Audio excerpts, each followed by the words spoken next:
Jane Seymour Fonda, born December 21, 1937, is an American actress, political activist and former fashion model. She is the recipient of various accolades including 2 Academy Awards, 2 BAFTA Awards, 7 Golden Globe Awards, Primetime Emmy Award, the AFI Life Achievement Award, and the honorary Golden Lion born to actor Henry Fonda and socialite Frances Ford Seymour. Fonda made her acting debut with the 1960 Broadway play There Was Little Girl, for which she received nomination for the Tony Award for Best Featured Actress in Play, and made her screen debut later the same year with the romantic comedy Tall Story. She rose to prominence in the 1960s with such films as Period of Adjustment, 1962, Sunday in New York, 1963, Cat Ballou, 1965, Barefoot in the Park, 1967, and Barbarella, 1968. Her first husband was Barbarella director Roger Vadim.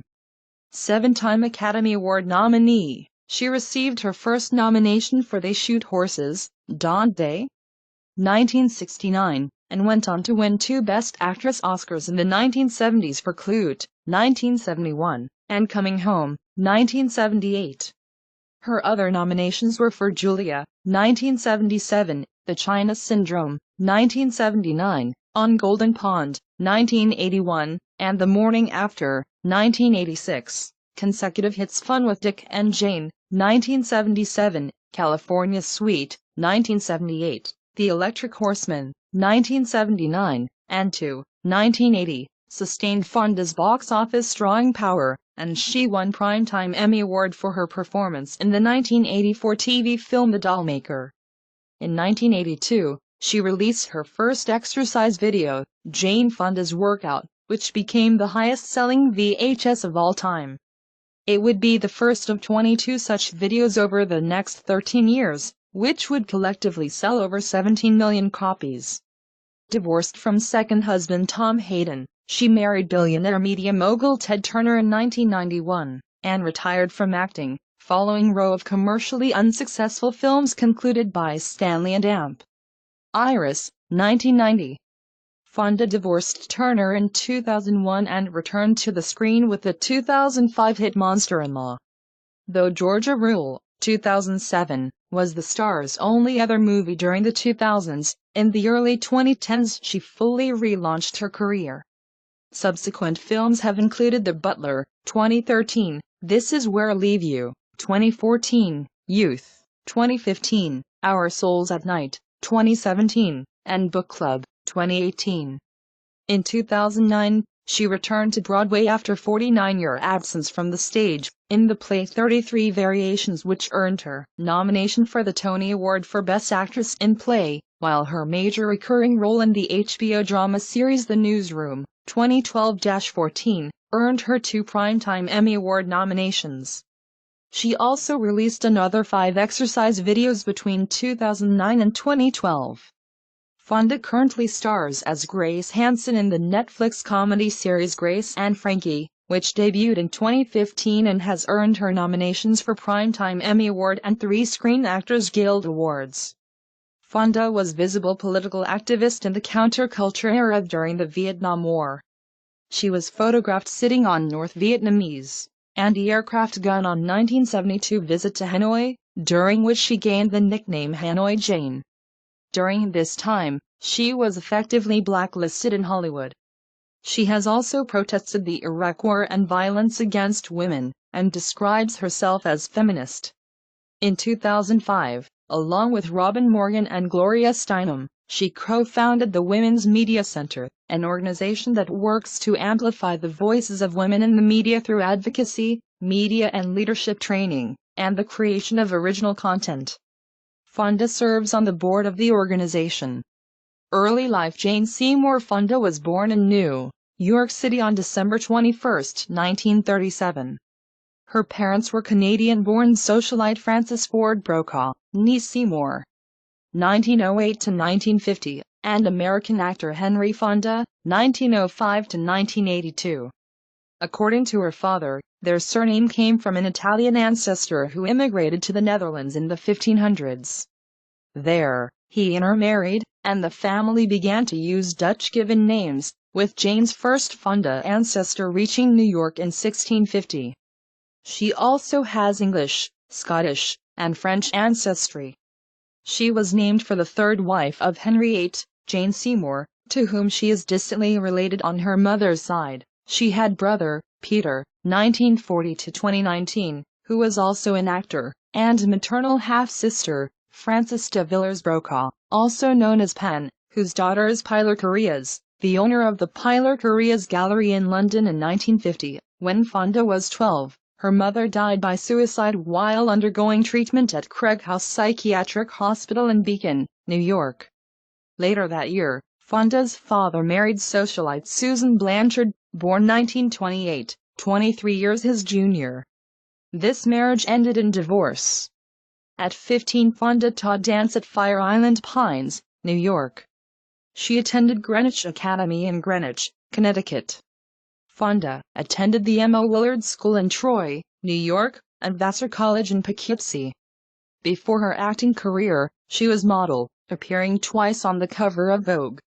Acting career beginnings, 1950s–1962, Fonda became interested in acting as teenager, while appearing with her father in charity performance of The Country Girl at the Omaha Community Playhouse. After dropping out of Vassar, she went to Paris for 6 months to study art. Upon returning to the States, in 1958, she met Lee Strasberg and the meeting changed the course of her life. Fonda saying, "Went to the actor's studio, and Lee Strasberg told me had talent. Real talent. It was the first time that anyone, except my father, who had to say so, told me was good at anything. It was turning point in my life. Went to bed thinking about acting. Woke up thinking about acting. It was like the roof had come off my life." Fonda's stage work in the late 1950s laid the foundation for her film career in the 1960s. She averaged almost 2 movies a year throughout the decade, starting in 1960 with Tall Story, in which she recreated one of her Broadway roles as college cheerleader pursuing basketball star, played by Anthony Perkins. Frequent collaborator Robert Redford also made his debut in that film. Period of Adjustment and Walk on the Wild Side followed in 1962. The latter, in which she played prostitute, earned her Golden Globe for Most Promising Newcomer. Rise to Prominence, 1963–1969. In 1963, she appeared in Sunday in New York.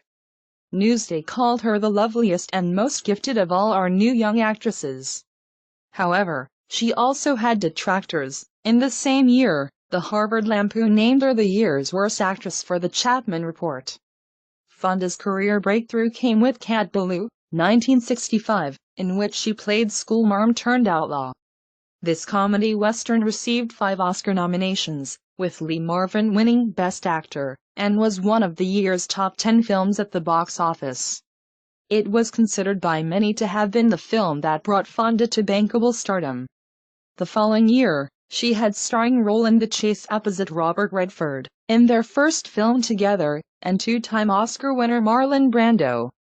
The film received some positive reviews, but Fonda's performance was noticed by Variety magazine. Jane Fonda, as Redford's wife and the mistress of wealthy oilman James Fox, makes the most of the biggest female role. After this came the comedies Any Wednesday, 1966, opposite Jason Robards and Dean Jones, and Barefoot in the Park, 1967, again co-starring Redford. In 1968, she played the title role in the science fiction spoof Barbarella, which established her status as sex symbol. In contrast, the tragedy They Shoot Horses, Don't They? 1969, won her critical acclaim and marked significant turning point in her career.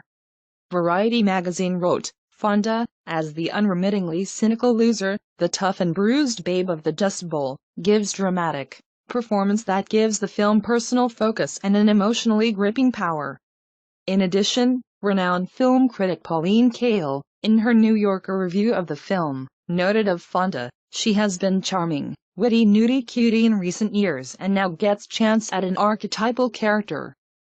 Fonda goes all the way with it, as screen actresses rarely do once they become stars. She doesn't try to save some ladylike part of herself, the way even good actress like Audrey Hepburn does, peeping at us from behind vulgar roles to assure us she's not really like that. Fonda stands good chance of personifying American tensions and dominating our movies in the 70s as Bette Davis did in the 30s. For her performance, she won the New York Film Critics Circle Award for Best Actress and earned her first Oscar nomination for Best Actress. Fonda was very selective by the end of the decade, turning down lead roles in Rosemary's Baby and Bonnie and Clyde. Resurgence and critical acclaim, 1970 to 1979. In the 70s, Fonda enjoyed her most critically acclaimed period as an actress despite some setbacks for her ongoing activism. According to writer and critic Hilton Als, her performances starting with They Shoot Horses, Don't They? heralded a new kind of acting. For the first time, she was willing to alienate viewers, rather than try to win them over. Fonda's ability to continue to develop her talent is what sets her apart from many other performers of her generation. Fonda won her first Academy Award for Best Actress in 1971, again playing prostitute, the Gamine Brie Daniels, in Alan J. Pakula's murder mystery Clute. Prior to shooting, Fonda spent time interviewing several prostitutes and madams. Years later, Fonda discovered that there was like marriage, melding of souls between this character and me, this woman that didn't think could play because didn't think was call girl material. It didn't matter. Upon its release, Clute was both critical and commercial success, and Fonda's performance earned her widespread recognition. Pauline Kael wrote, as an actress, Fonda has special kind of smartness that takes the form of speed. She's always little ahead of everybody, and this quicker beat, this quicker responsiveness, makes her more exciting to watch.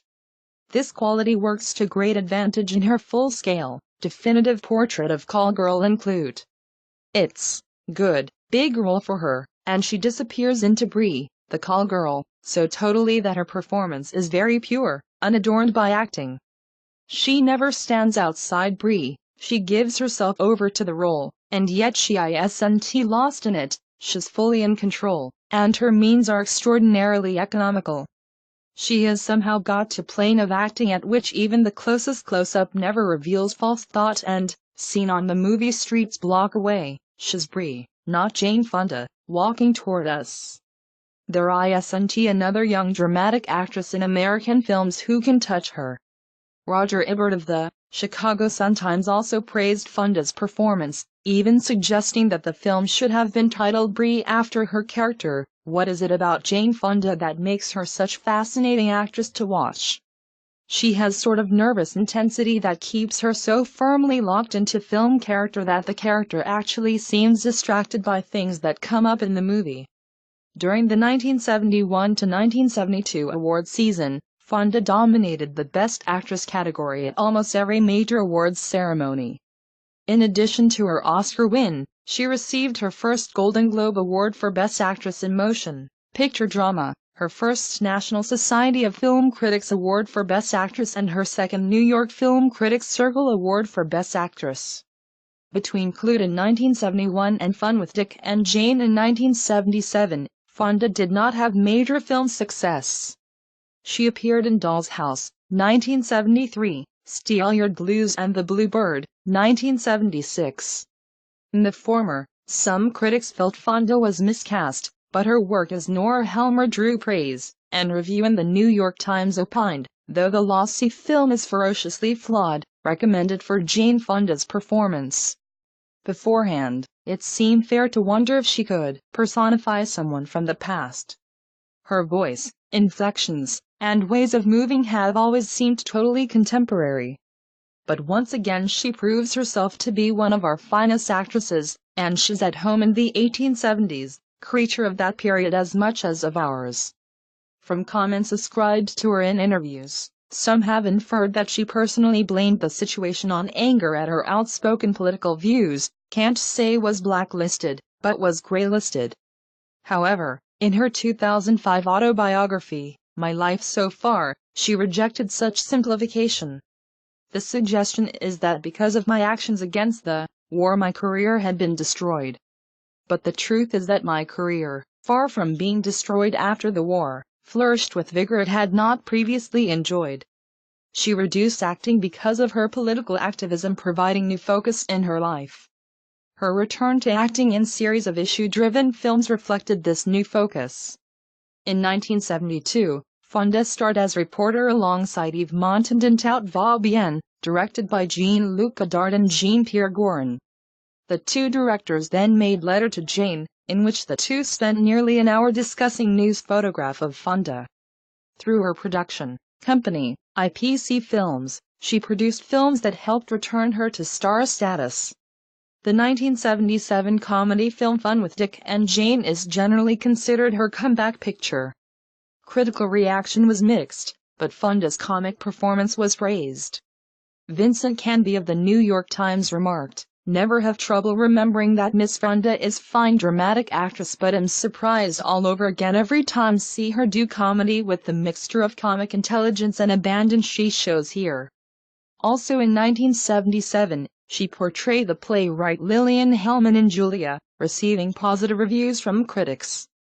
Gary Arnold of The Washington Post described her performance as edgy, persuasive and intriguingly tensed up, commenting further, "Irritable, intent and agonizingly self-conscious, Fonda suggests the internal conflicts gnawing at talented woman who craves the self-assurance, resolve and wisdom she sees in figures like Julia and Hamlet."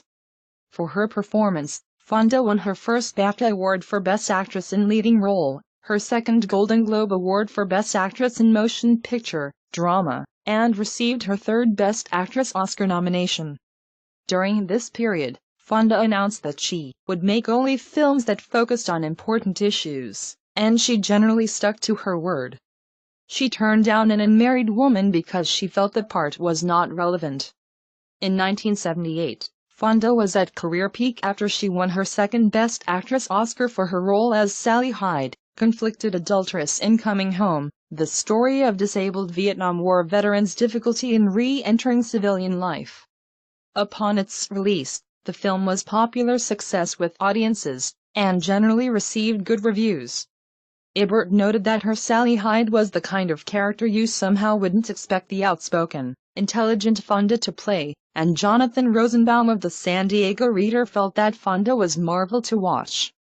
"What fascinates and involves me in her performance are the conscientious effort and thought that seem to go into every line, reading and gesture, as if the question of what Captain's wife and former cheerleader was like became source of endless curiosity and discovery for her." Her performance also earned her third Golden Globe Award for Best Actress as well, making this her second consecutive win. Also in 1978, she reunited with Alan J. Pakula to star in his postmodern Western drama, Comes Horseman as hard-bitten rancher, and later took on supporting role in California Suite, where she played Manhattan workaholic and divorcee. Variety noted that she demonstrates yet another aspect of her amazing range, and Time Out New York remarked that she gave another performance of unnerving sureness. She won her second BAFTA Award for Best Actress in 1979 with The China Syndrome, about cover-up of vulnerability in nuclear power plant. Cast alongside Jack Lemmon and Michael Douglas, in one of his early roles, Fonda played clever, ambitious television news reporter. Vincent Canby, writing for the New York Times, singled out Fonda's performance for praise. "The 3 stars are splendid, but maybe Miss Fonda is just a bit more than that. Her performance is not that of an actress in star's role, but that of an actress creating character that happens to be major within the film. She keeps getting better and better." This role also earned her Oscar and Golden Globe nominations for Best Actress. The same year, she starred in the Western adventure romance film The Electric Horseman with her frequent co-star, Robert Redford. Although the film received mixed reviews, The Electric Horseman was box office success, becoming the 11th highest-grossing film of 1979 after grossing domestic total of nearly $62 million. Continued box office success, Exercise Videos, Retirement, 1980 to 1990. In 1980, Fonda starred in two with Lily Tomlin and Dolly Parton. The film was huge critical and box office success, becoming the second highest grossing release of the year. Fonda had long wanted to work with her father, hoping it would help their strained relationship. She achieved this goal when she purchased the screen rights to the play on Golden Pond, specifically for her father and her. The father-daughter rift depicted on screen closely paralleled the real-life relationship between the two Fondas. They eventually became the first father-daughter duo to earn Oscar nominations. Jane earned her first Best Supporting Actress Oscar nomination for their roles in the same film. On Golden Pond, which also starred four-time Oscar winner Katharine Hepburn, brought Henry Fonda his only Academy Award for Best Actor, which Jane accepted on his behalf, as he was ill and could not leave home. He died 5 months later. Fonda continued to appear in feature films throughout the 1980s, winning an Emmy Award for Outstanding Lead Actress for The Dollmaker, 1984, and starring in the role of Dr. Martha Livingston in Agnes of God, 1985. The following year, she played an alcoholic actress and murder suspect in the 1986 thriller The Morning After, opposite Jeff Bridges. In preparation for her role, Fonda modeled the character on the starlet Gail Russell, who, at 36, was found dead in her apartment, among empty liquor bottles. Writing for The New Yorker, Pauline Kael commended Fonda for giving raucous voiced, down and the dirty performance that has some of the charge of her Brie include. Back in 1971. For her performance, she was nominated for yet another Academy Award for Best Actress. She ended the decade by appearing in Old Gringo. This was followed by the romantic drama Stanley and Amp. Iris, 1990, with Robert De Niro, which was her final film for 15 years. Both films did not fare well at the box office, and despite receiving mixed to negative reviews, Fonda's performance as the widowed Iris in the latter was praised by Vincent Canby, who stated, "Fonda's increasingly rich resources as an actress are evident in abundance here. They even overcome one's awareness that just beneath Iris' frumpy clothes, there's firm, perfectly molded body that has become multi-million-dollar industry." For many years Fonda took ballet class to keep fit, but after fracturing her foot while filming The China Syndrome, she was no longer able to participate. To compensate, she began participating in aerobics and strengthening exercises under the direction of Lenny Kasdan. The Lenny workout became the Jane Fonda workout, which began second career for her, continuing for many years. This was considered one of the influences that started the fitness craze among baby boomers, then approaching middle age. In 1982, Fonda released her first exercise video, titled Jane Fonda's Workout, inspired by her best-selling book, Jane Fonda's Workout Book. Jane Fonda's Workout became the highest-selling home video of the next few years, selling over 1 million copies.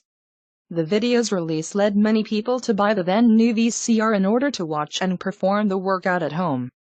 The exercise videos were produced and directed by Sidney Gallanty, who helped to put the deal together with video distributor Stuart Carl, of Carl Home Video.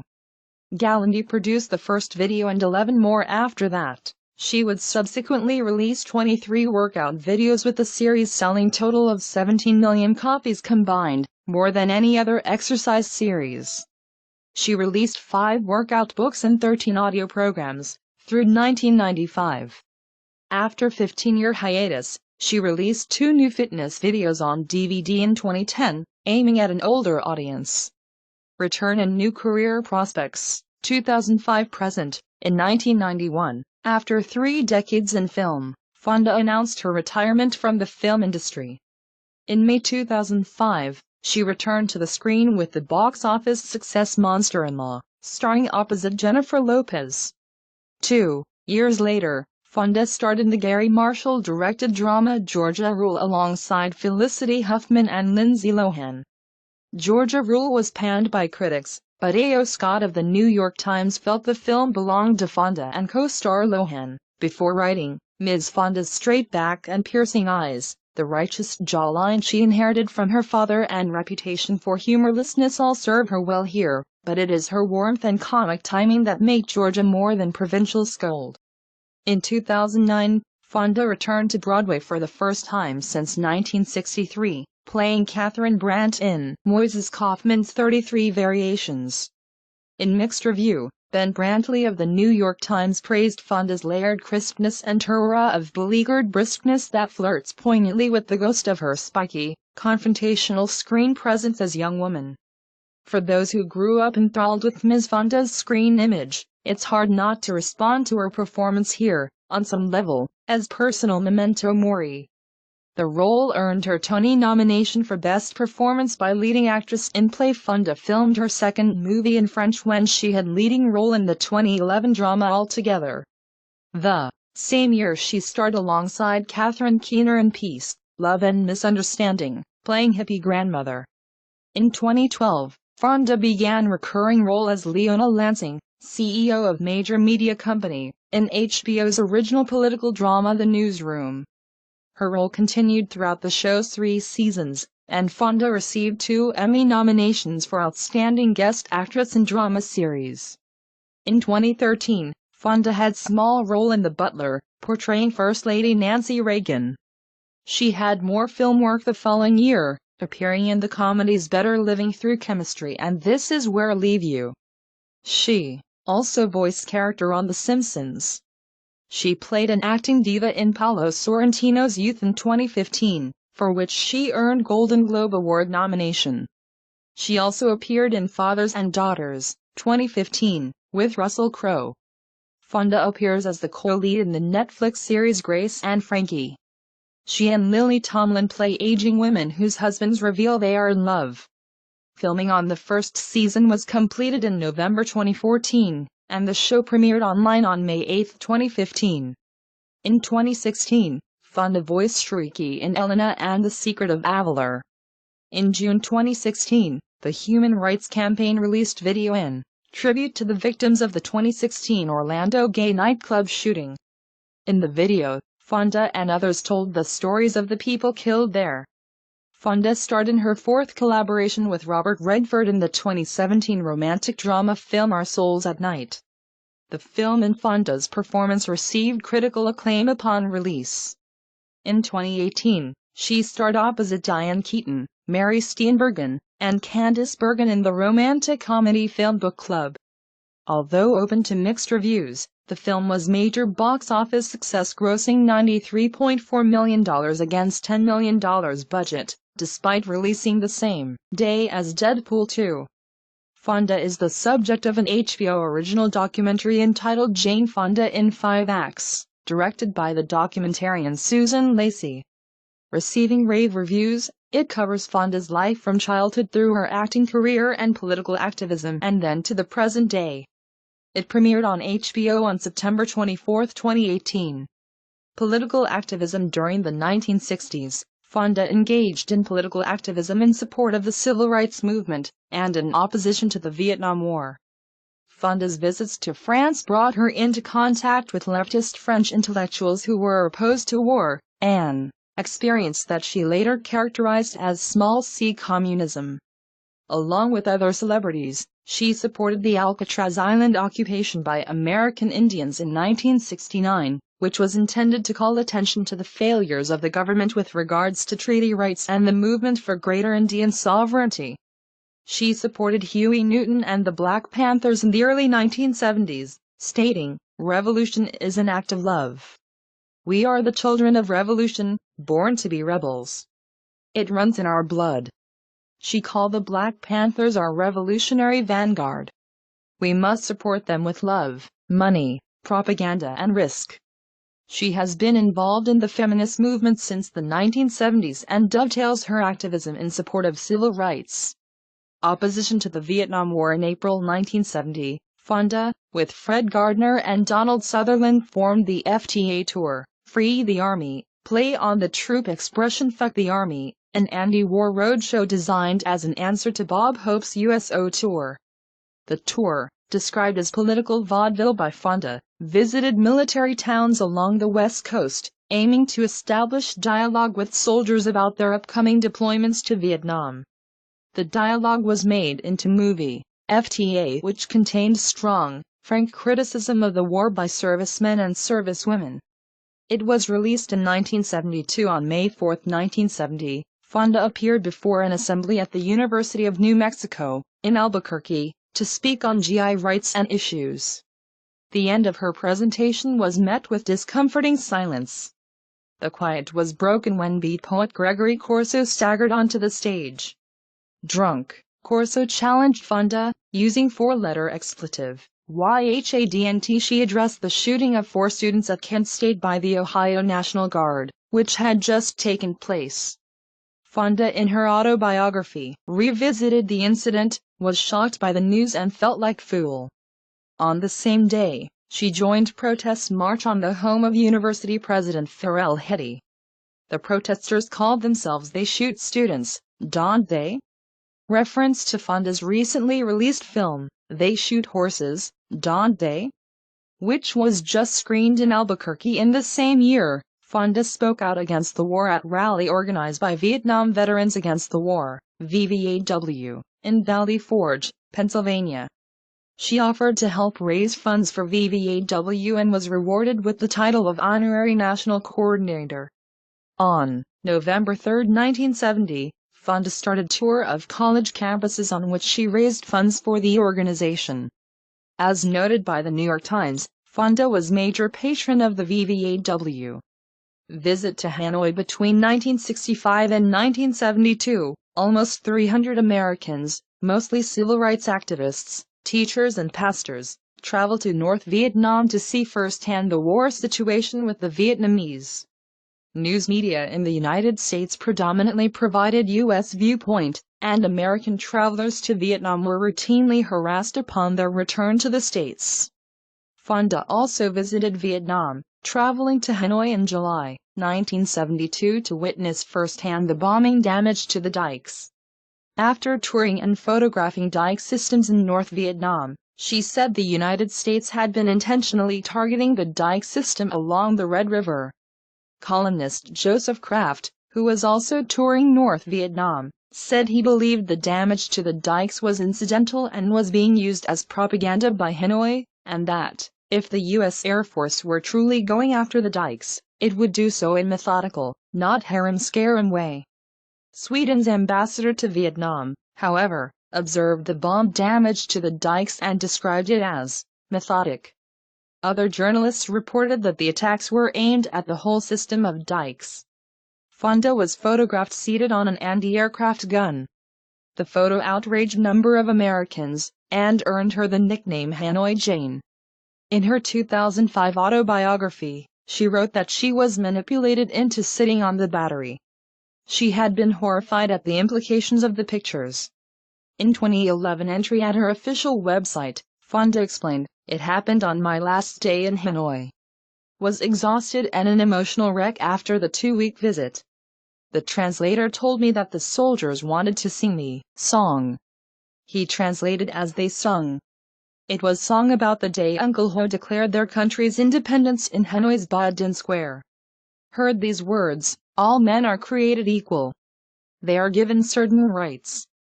Among these are life, liberty and happiness. These are the words Ho pronounced at the historic ceremony. Began to cry and clap.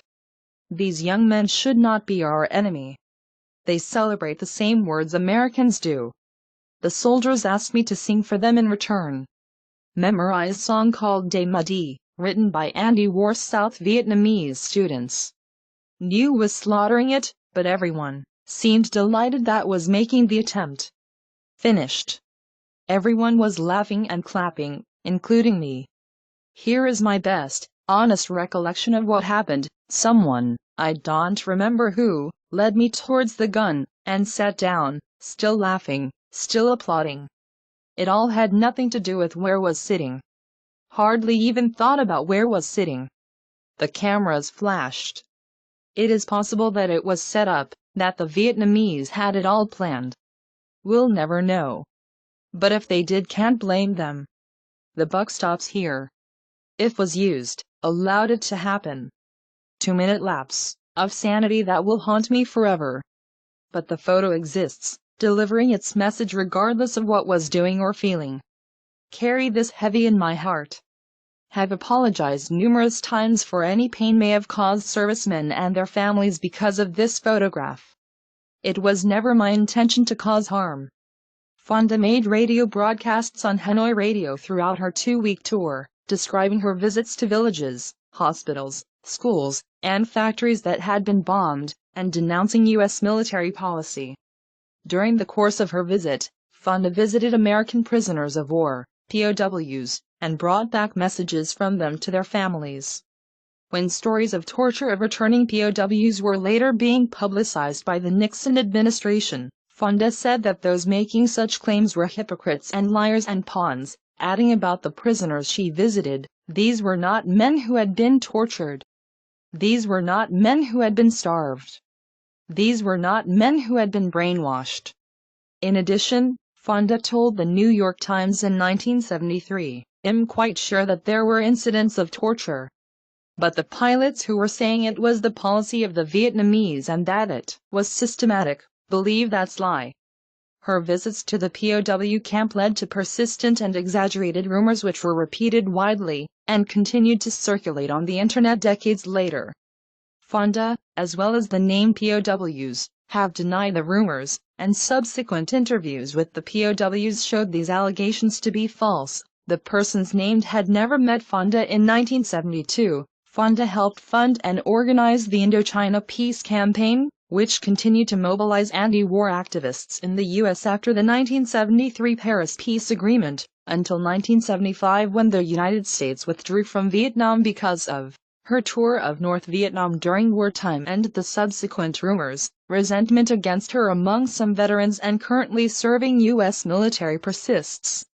For example, when U.S. Naval Academy plebe ritually shouted out "Good night, Jane Fonda," the entire company of midshipmen plebes, who had not yet been born when Fonda protested against the Vietnam War, replied "Good night, bitch."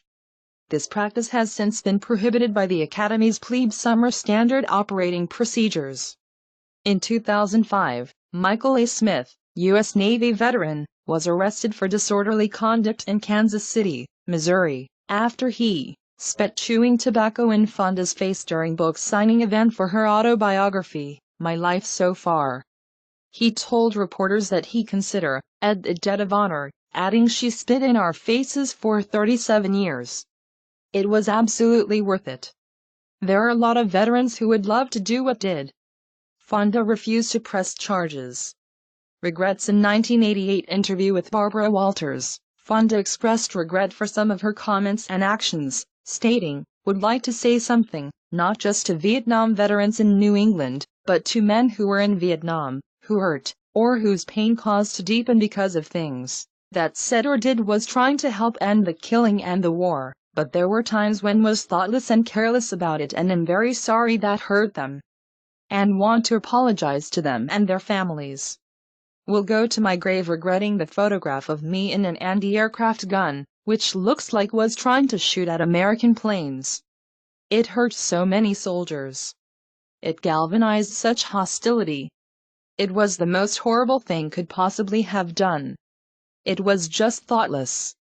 In 60 Minutes interview on March 31, 2005, Fonda reiterated that she had no regrets about her trip to North Vietnam in 1972, with the exception of the anti-aircraft gun photo. She stated that the incident was betrayal of American forces and of the country that gave me privilege.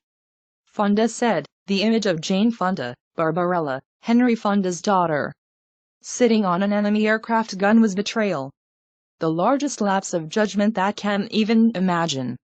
She later distinguished between regret over the use of her image as propaganda and pride for her anti-war activism. There are hundreds of American delegations that had met with the POWs.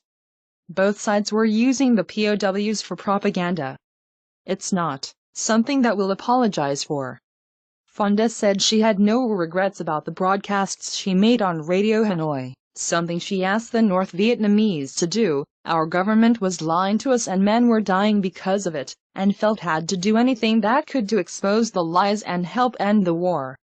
Subject of government surveillance. In 2013, it was revealed that Fonda was one of approximately 1,600 Americans whose communications between 1967 and 1973 were monitored by the United States National Security Agency, NSA, as part of Project Minaret, a program that some NSA officials have described as disreputable if not downright illegal. Fonda's communications, as well as those of her husband, Tom Hayden, were intercepted by Britain's Government Communications Headquarters, GCHQ. Under the UCUSA agreement, intercepted data on Americans were sent to the U.S. government. 1970 arrest. On November 3, 1970, Fonda was arrested by authorities at Cleveland Hopkins International Airport on suspicion of drug trafficking. She had been re-entering the United States after participating in an anti-war college speaking tour in Canada, when her luggage was searched, and several small baggies containing pills seized. Although Fonda protested that the pills were harmless vitamins, she was booked by police and then released on bond. Fonda alleged that the arresting officer told her he was acting on direct orders from the Nixon White House. She wrote in 2009 that told them what the vitamins were, but they said they were getting orders from the White House. They hoped this scandal would cause the college speeches to be cancelled and ruin my respectability. Lab tests confirmed the pills were vitamins, and the charges were dropped with little media attention. Fonda's mugshot from the arrest, in which she raises her fist in sign of solidarity, has since become widely published image of the actress. It was used as the poster image for the 2018 HBO documentary on Fonda, Jane Fonda in 5 Acts, with giant billboards sporting the image erected in Times Square in September 2018.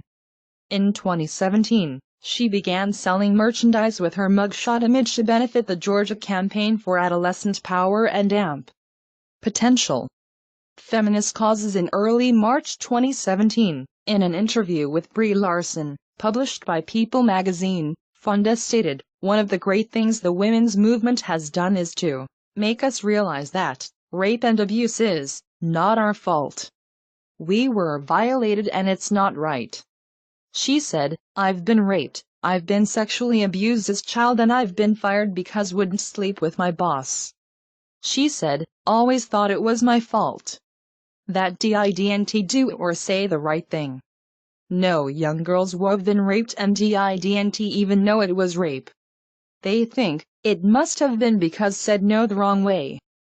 Through her work, Fonda said she wants to help abuse victims realize that rape and abuse is not our fault. Fonda said that her difficult past led her to become such passionate activist for women's rights. The actress is an active supporter of the V-Day movement, which works to stop violence against women and girls. In 2001, she established the Jane Fonda Center for Adolescent Reproductive Health, which aims to help prevent teen pregnancy. She was victim of the disease to please in her early life, which plagued many American females of her generation. Fonda revealed in 2014 that her mother, Frances Ford Seymour, was recurrently sexually abused as young as 8, and this may have led to her suicide when Jane was 12. Fonda has been longtime supporter of feminist causes, including V-Day movement to stop violence against women, inspired by the off-Broadway hit The Vagina Monologues, of which she is an honorary chairperson. She was at the first summit in 2002, bringing together founder Eve Ensler, Afghan women oppressed by the Taliban, and Kenyan activists campaigning to save girls from genital mutilation. In 2001, she established the Jane Fonda Center for Adolescent Reproductive Health at Emory University in Atlanta to help prevent adolescent pregnancy through training and program development.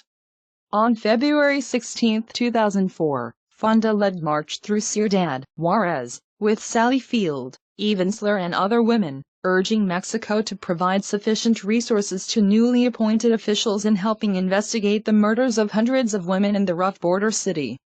In 2004, she also served as mentor to the first all-transgender cast of The Vagina Monologues in the days before the September 17, 2006 Swedish elections. Fonda went to Sweden to support the new political party Feministiskt Initiative in their election campaign. In my life so far, Fonda stated that she considers patriarchy to be harmful to men as well as women. She also states that, for many years, she feared to call herself feminist, because she believed that all feminists were anti-male. But now, with her increased understanding of patriarchy, she feels that feminism is beneficial to both men and women, and states that she still loves men, adding that when she divorced Ted Turner, she felt like she had also divorced the world of patriarchy, and was very happy to have done so.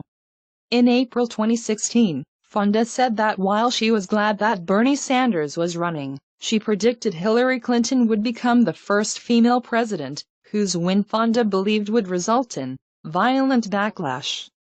Fonda went on to say that we need to help men understand why they are so threatened, and change the way we view masculinity. Native Americans. Fonda went to Seattle in 1970 to support a group of Native Americans who were led by Bernie Whitebear. The group had occupied part of the grounds of Fort Lawton, which was in the process of being surplused by the United States Army and turned into park. The group was attempting to secure land base where they could establish services for the sizable local urban Indian population, protesting that Indians had right to part of the land that was originally all theirs. The endeavor succeeded, and the Daybreak Star Cultural Center was constructed in the city's Discovery Park. In addition to environmental reasons, Fonda has been critic of oil pipelines because of their being built without consent on Native American land. In 2017, Fonda responded to American President Donald Trump's mandate to resume construction of the controversial North Dakota pipelines by saying that Trump does this illegally because he has not gotten consent from the tribes through whose countries this goes, and pointing out that the U.S. has agreed to treaties that require them to get the consent of the people who are affected, the indigenous people who live there. Israeli-Palestinian conflict. In December 2002, Fonda visited Israel and the West Bank as part of a tour focusing on stopping violence against women. She demonstrated with women in black against Israel's occupation of the West Bank and Gaza Strip outside the residence of Israel's Prime Minister. She later visited Jewish and Arab doctors and patients at Jerusalem Hospital, followed by visits to Ramallah to see physical rehabilitation center and Palestinian refugee camp. She was heckled by 3 members of Women in Green as she arrived to meet with leading Israeli feminists. In September 2009, she was one of more than 1,500 signatories to a letter protesting the 2009 Toronto International Film Festival's Spotlight on Tel Aviv.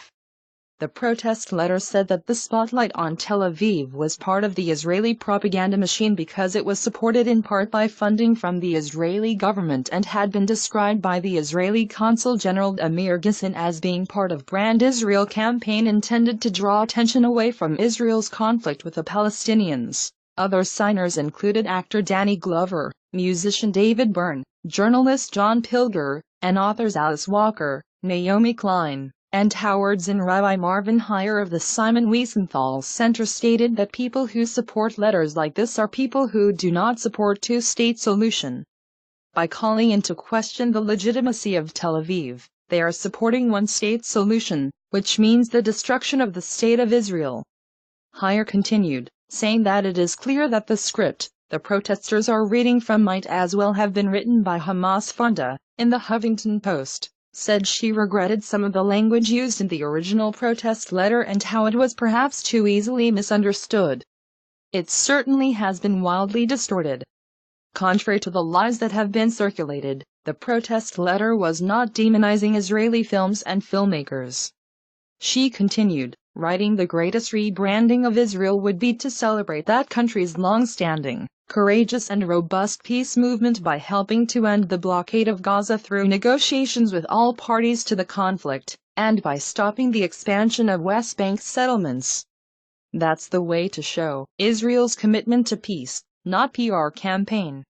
There will be no two-state solution unless this happens. Fonda emphasized that she, in no way, supports the destruction of Israel. Aim for the two-state solution. Have been to Israel many times and love the country and its people. Several prominent Atlanta Jews subsequently signed a letter to the Huffington Post rejecting the vilification of Fonda, who they described as strong supporter and friend of Israel. opposition to the Iraq War. Fonda argued that the military campaign in Iraq will turn people all over the world against America, and asserted that global hatred of America would result in more terrorist attacks in the aftermath of the war. In July 2005, Fonda announced plans to make an anti-war bus tour in March 2006 with her daughter and several families of military veterans, saying that some war veterans she had met while on her book tour had urged her to speak out against the Iraq War. She later canceled the tour due to concerns that she would divert attention from Cindy Sheehan's activism. In September 2005, Fonda was scheduled to join British politician and anti-war activist George Galloway at 2 stops on his U.S. book tour, Madison, Wisconsin and Chicago. She canceled her appearances at the last minute, citing instructions from her doctors to avoid travel following recent hip surgery. On January 27, 2007, Fonda participated in an anti-war rally and march held on the National Mall in Washington, D.C., declaring that silence is no longer an option. She spoke at an anti-war rally earlier that day at the Navy Memorial, where members of the organization Free Republic picketed in counter-protest. Fonda and Kerry. In the 2004 presidential election, her name was used as disparaging epithet against John Kerry, former VVAW leader, who was then the Democratic Party presidential candidate. Republican National Committee Chairman Ed Gillespie called Kerry Jane Fonda Democrat. Kerry's appointments also circulated photographs showing Fonda and Kerry in the same large crowd at 1970 anti-war rally, though they sat several rows apart. Faked composite photograph, which gave false impression that the two had shared speaker's platform, was also circulated. Environmentalism. In 2015, Fonda expressed disapproval of President Barack Obama's permitting of Arctic drilling, petroleum exploration in the Arctic, at the Sundance Film Festival. In July, she marched in Toronto protest called the March for Jobs, Justice, and Climate, which was organized by dozens of nonprofits, labor unions, and environmental activists, including Canadian author Naomi Klein. The march aimed to show businesses and politicians alike that climate change is inherently linked to issues that may seem unrelated.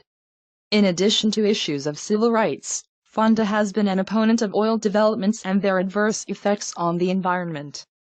In 2017, while on trip with Greenpeace to protest oil developments, Fonda criticized Canadian Prime Minister Justin Trudeau, saying at the Summit on Climate Change in Paris, known as the Paris Agreement, Trudeau talked so beautifully of needing to meet the requirements of the climate treaty and to respect and hold to the treaties with Indigenous people. And yet he has betrayed every one of the things he committed to in Paris.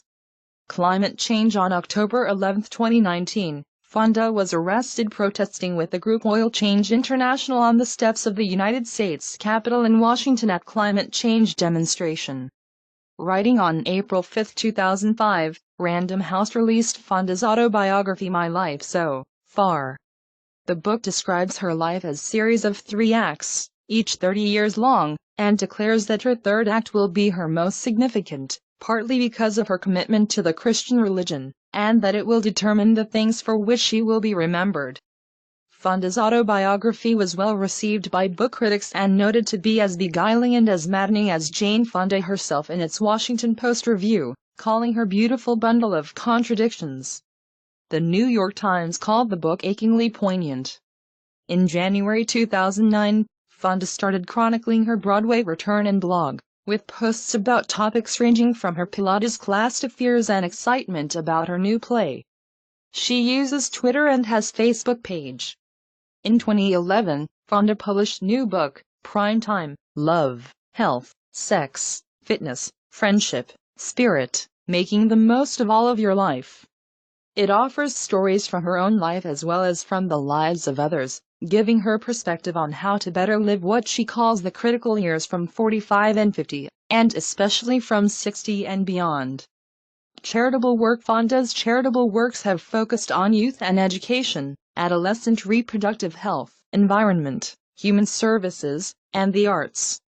Fonda marketed her highly successful line of exercise videos and books in order to fund the campaign for economic democracy. California lobbying organization she founded with her second husband Tom Hayden in 1978. Fonda has established the Georgia Campaign for Adolescent Power and Potential, GCAPP, in the mid-1990s and the Fonda Family Foundation in the late 1990s. In the mid-2000s, Fonda founded the Jane Fonda Foundation in 2004 with $1 million of her own money as charitable corporation with herself as president, chair, director and secretary. Fonda contributes 10 hours each week on its behalf. In 2017, she began selling merchandise featuring her 1970 arrest mugshot on her website, the proceeds of which benefit GCAPP. Personal life relationships. Jane Fonda has been married and divorced 3 times. Fonda married her first husband, French film director Roger Vadim, on August 14, 1965 at the Dunes Hotel in Las Vegas. The couple had daughter, Vanessa Vadim, born on September 28, 1968 in Paris, France and named after the actress and activist Vanessa Redgrave on January 19, 1973. 3 days after obtaining divorce from Vadim, in Santo Domingo, Fonda married activist Tom Hayden in free-form ceremony at her home in Laurel Canyon. Their son, Troy Adenovan Garrity, was born on July 7, 1973 in Los Angeles and was given his paternal grandmother's maiden name, as the names Fonda and Hayden carried too much baggage. Fonda and Hayden named their son after Nguyen Van Troy. Hayden chose Adenovan as the middle name after Irish revolutionary Jeremiah Adenovan Rosa. In 1982, Fonda and Hayden unofficially adopted an African-American teenager, Mary Luana Williams, known as Lulu, who was the daughter of members of the Black Panthers. Fonda and Hayden divorced on June 10, 1990 in Santa Monica. Fonda married her third husband, cable television tycoon and CNN founder Ted Turner, on December 21, 1991, at a ranch near Capps, Florida, about 20 miles east of Tallahassee. The pair divorced on May 22, 2001 in Atlanta. From 2009 until 2017, Fonda was in relationship with record producer Richard Perry. Fonda stated that up to age 62, she always felt she had to seek the validation of men in order to prove to herself that she had value as person, something she attributes to the early death of her mother, leaving her without female role model. As consequence, she attached herself to alpha males, some of whom reinforced her feelings of inadequacy, despite her professional success. In retrospect, Fonda came to see that attitude as failing of the men in her life. Some men have hard time realizing that the woman they are married to is strong and smart, and they have to diminish that, because it makes them feel diminished. Too bad we have defined masculinity in such a way that it's so easily shamed. Faith. Fonda grew up atheist but turned to Christianity in the early 2000s.